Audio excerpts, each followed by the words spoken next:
വാർത്തകൾ തുടർന്നു. പ്രധാനപ്പെട്ട വാർത്തയിലേക്കാണ്. തൃശൂർ ഈസ്റ്റ് പോലീസ് ക്വാർട്ടേഴ്സിൽ പട്ടാപകൽ മോഷണം. 5 പവനും 50,000 രൂപയും മോഷണം പോയി. വീടിന്റെ മുൻവശത്തെ വാതിലിന്റെ പൂട്ട് തകർത്ത് അകത്തു കയറിയ മോഷ്ടാവ് അലമാരിയിൽ സൂക്ഷിച്ചിരുന്ന സ്വർണവും പണവും കവരുകയായിരുന്നു. വിവരങ്ങളുമായി അനീഷ് ആന്റണി ചേരുന്നുണ്ട്. അനീഷ്, എപ്പോഴായിരുന്നു ഈ ഒരു സംഭവം? കൂടുതൽ വിവരങ്ങൾ എങ്ങനെയാണ്?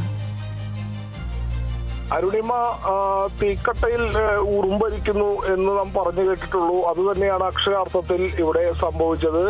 പോലീസുകാർ, ഇത്രയും അധികം പോലീസുകാർ താമസിക്കുന്ന ഈസ്റ്റ് പോലീസ് സ്റ്റേഷനോട് ചേർന്ന് കിടക്കുന്ന പോലീസ് ക്വാർട്ടേഴ്സുകളിൽ ഒന്നിലാണ് ഇപ്പോൾ മോഷണം നടന്നിരിക്കുന്നത്. മോഷണം നടന്നത് ഇക്കഴിഞ്ഞ 23-ാം തീയതി ഉച്ചയോടെയാണ്.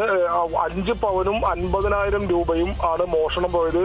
ഈ 5 പവൻ എന്ന് പറഞ്ഞാൽ ലക്ഷങ്ങൾ വരും ഇന്നത്തെ ഒരു വിലയൊക്കെ അനുസരിച്ച്. അതും പണവുമാണ് നഷ്ടപ്പെട്ടത്. ഈ മോഷണ സമയത്ത് ക്വാർട്ടേഴ്സിൽ ആരും ഉണ്ടായിരുന്നില്ല. ഇവർ ജോലിക്ക് പോയിരുന്ന സമയത്തായിരുന്നു ഈ മോഷണം നടക്കുന്നത്. ആദ്യം വീടിന്റെ മുൻവശത്തെ വാതിൽ പൂട്ടിയിരുന്നു. ഈ പൂട്ട് തകർത്ത് അകത്ത് കയറിയ മോഷ്ടാവ് ബെഡ്റൂമും വീട്ടുകാർ പൂട്ടിയാണ് പുറത്തു പോയത്. ആ ബെഡ്റൂമിന്റെ പൂട്ടും താഴും തകർത്തു. ശേഷം അകത്ത് കടന്ന മോഷ്ടാവാണ് ഈ അളമാരയിൽ സൂക്ഷിച്ചിരുന്ന ഈ 5 പവനോളം വരുന്ന ആഭരണങ്ങൾ, സ്വർണ്ണാഭരണങ്ങളും അതുപോലെ പണമായി 50,000 രൂപയും ഉണ്ടായിരുന്നു. ഇതടക്കം മോഷണം ചെയ്ത് അവിടെ നിന്നും രക്ഷപ്പെട്ടത്. എന്തായാലും പോലീസിന് ഒരു നാണക്കേടുണ്ടാക്കുന്ന സംഭവം കൂടിയാണ് ഇത് എന്ന് വേണം പറയാൻ. എന്തായാലും ഈസ്റ്റ് പോലീസിന്റെ നേതൃത്വത്തിൽ വലിയ രീതിയിലുള്ള അന്വേഷണമാണ് ഇപ്പോൾ നടക്കുന്നത്. വിരലടയാള വിദഗ്ധരൊക്കെ എത്തി വിരലടയാളം എല്ലാം ശേഖരിച്ചിട്ടുണ്ട്. എന്തായാലും നമുക്കറിയാം, കഴിഞ്ഞ ദിവസങ്ങൾക്ക് മുൻപാണ് ഈ ഈസ്റ്റ് പോലീസ് സ്റ്റേഷന് സമീപത്തുള്ള 2 ക്ഷേത്രങ്ങളിൽ മോഷണം നടന്നത്. ഒന്ന് ഇരട്ടച്ചിറ ക്ഷേത്രത്തിലും അതുപോലെ തന്നെ മാരിയമ്മൻ കോവിലിലും, തൃശൂർ പട്ടാളം റോഡിലുള്ള പഴയ പട്ടാളം റോഡിലുള്ള മാരിയമ്മൻ കോവിലിലും മോഷണം നടന്നു. ആ മോഷണം നടത്തിയ പ്രതികളെ ഇതുവരെ പോലീസിനെ പിടികൂടാൻ ആയിട്ടില്ല എന്നുള്ള ഒരു വസ്തുത നിലനിൽക്കുകയാണ്. വീണ്ടും വലിയ രീതിയിൽ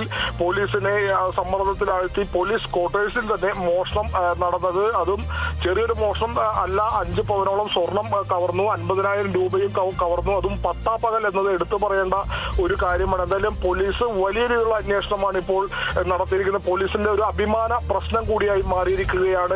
ഈ നേരത്തെ പറഞ്ഞ ക്ഷേത്രത്തിലെ മോഷണവും ഈ മോഷണവും, ഈ 2 കേസിലും പോലീസ് വളരെ അന്വേഷണം ഊർജിതമായി തുടരുകയാണ്. എന്തായാലും പ്രതികളെ പിടികൂടാനാകും എന്നുള്ളൊരു ഉറച്ച വിശ്വാസത്തിലാണ് പോലീസ് ഉള്ളത്. അന്വേഷണം അതിൻ്റെതായ വഴിക്ക് ദ്രുതഗതിയിൽ നടക്കുന്നുണ്ട്. അരുണിമ, ശരി, വ്യക്തമാണ്. ഈസ്റ്റ് പോലീസ് ക്വാർട്ടേഴ്സിൽ കയറിയാണ് ഇപ്പോൾ പട്ടാപകൽ മോഷണം നടത്തി എന്നൊരു വാർത്ത ലഭിക്കുന്നത്. തൃശൂർ ഈസ്റ്റ് പോലീസ് സ്റ്റേഷനിലാണ്, ക്വാർട്ടേഴ്സിലാണ് ഇത്തരത്തിലൊരു മോഷണം നടന്നിരിക്കുന്നത്. 5 പവനും 50,000 രൂപയുമാണ് മോഷണം പോയിരിക്കുന്നത്. എന്തായാലും പോലീസ് അന്വേഷണം ഊർജിതമാക്കിയിട്ടുണ്ട്. കൂടുതൽ വിവരങ്ങൾ നൽകിയത് അനീഷ് ആന്റണിയാണ്.